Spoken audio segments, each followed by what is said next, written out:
अपरिमेय संख्या irrational number.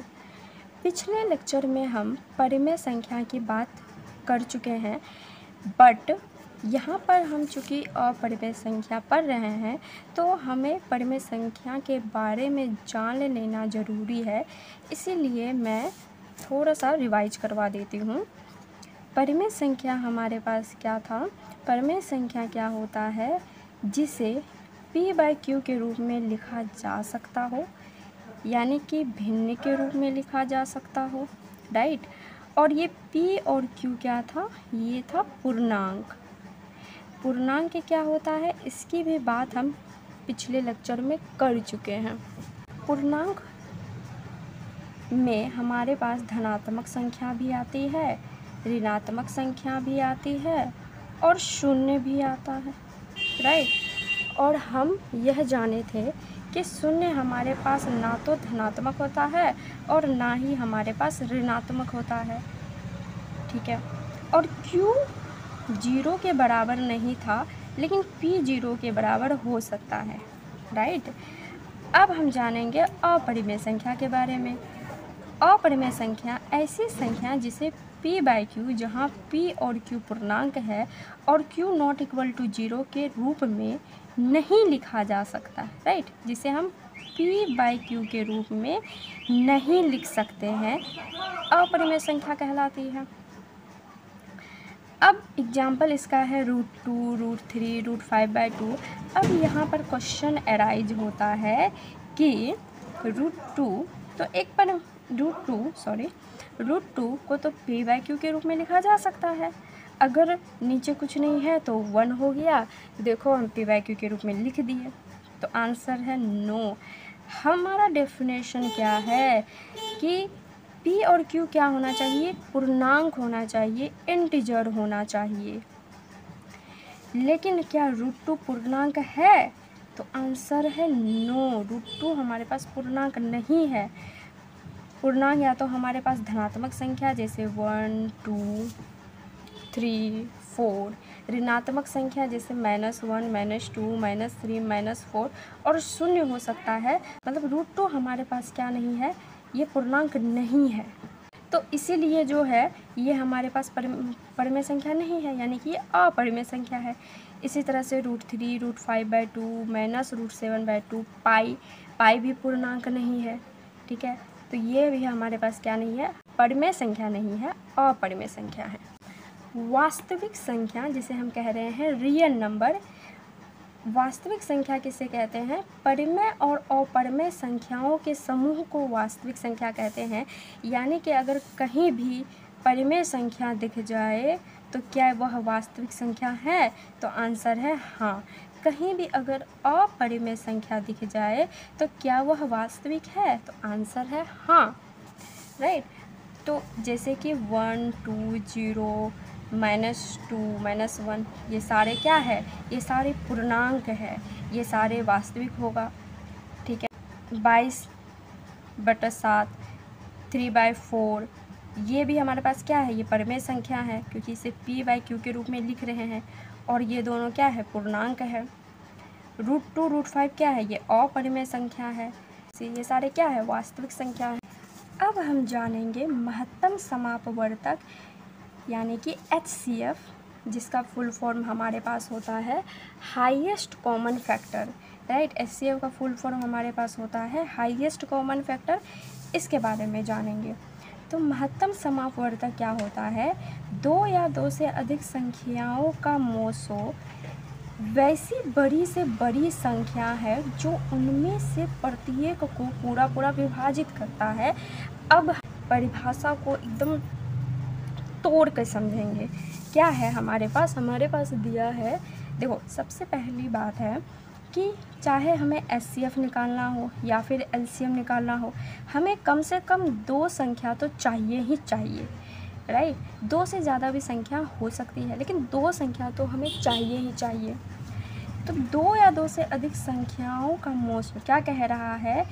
2 या 2 से अधिक संख्या अगर हमारे पास कोई दिया हुआ है, जैसे कि हमारे पास मान लो कि 12 और 18 2 संख्या दिया है, राइट।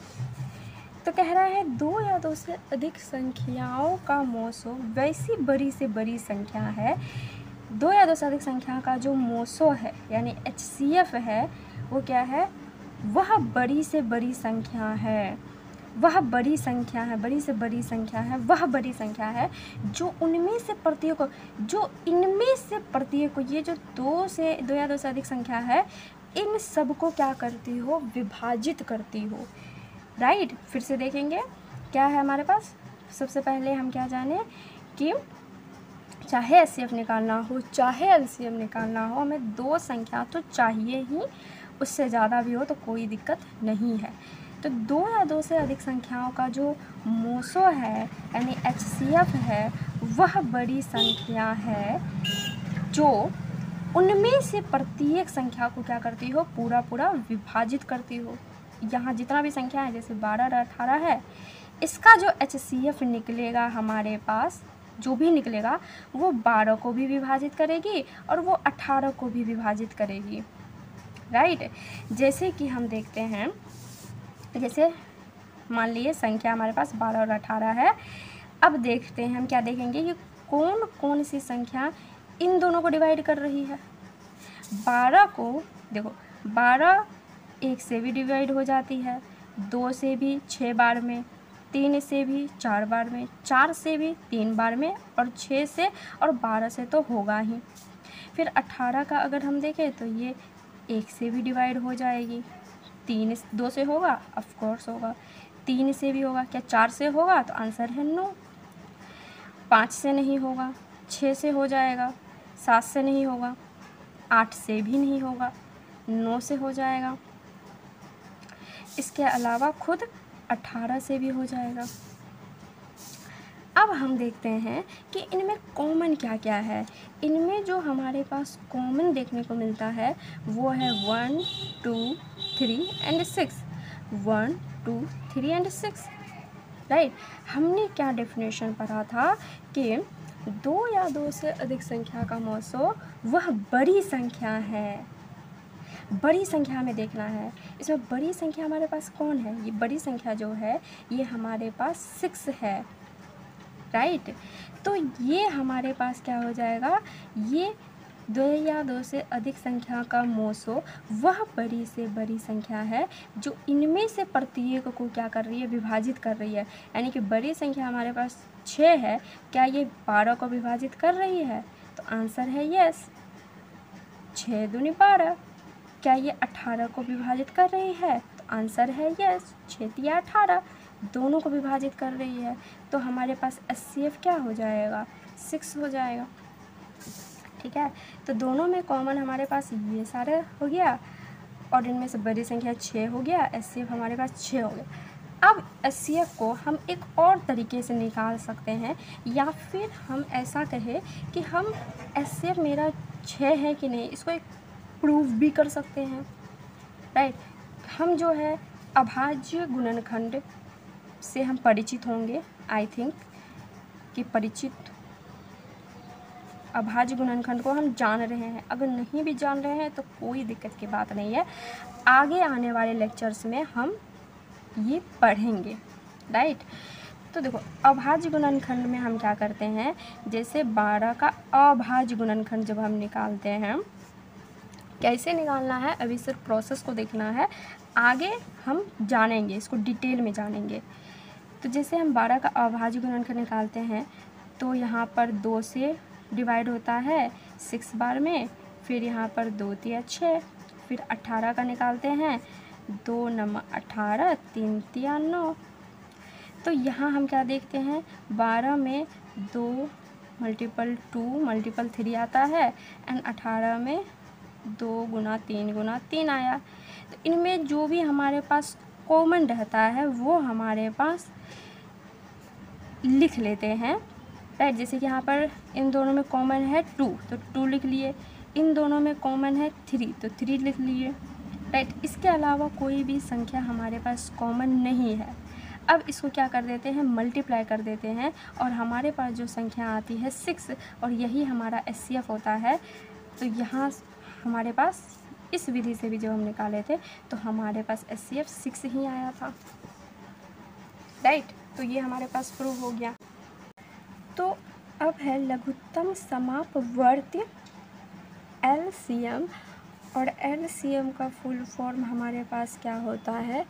LCM का फुल फॉर्म होता है लीस्ट कॉमन मल्टीपल,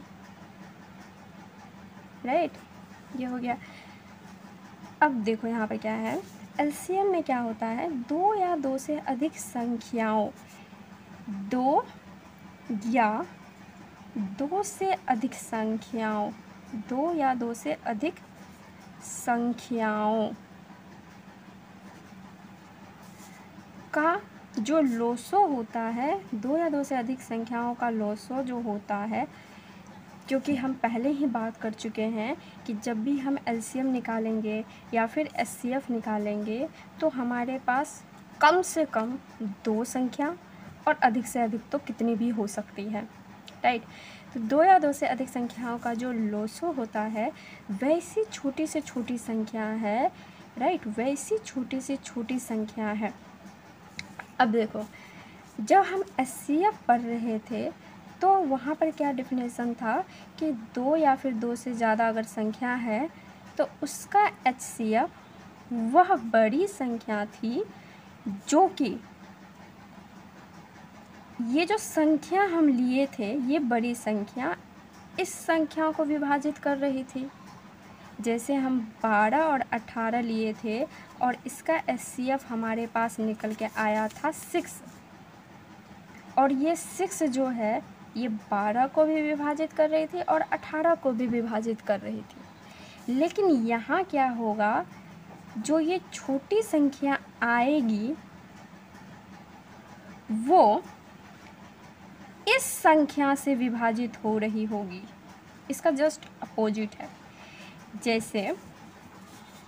जैसे हम एग्जाम्पल लेते हैं अगेन, 12 का और 18 का हम एग्जाम्पल लेते हैं, ठीक है।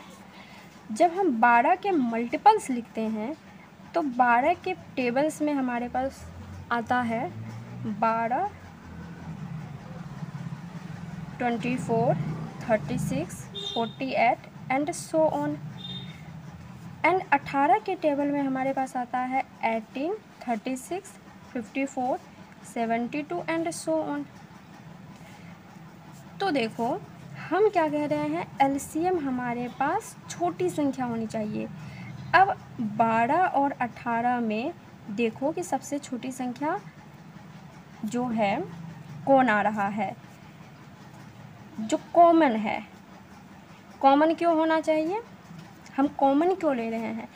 देखो सबसे पहले ये जानते हैं, 12 और 18 में जो सबसे छोटी संख्या आ रही है दोनों में जो कॉमन हो वो है 36, जो दोनों में कॉमन है।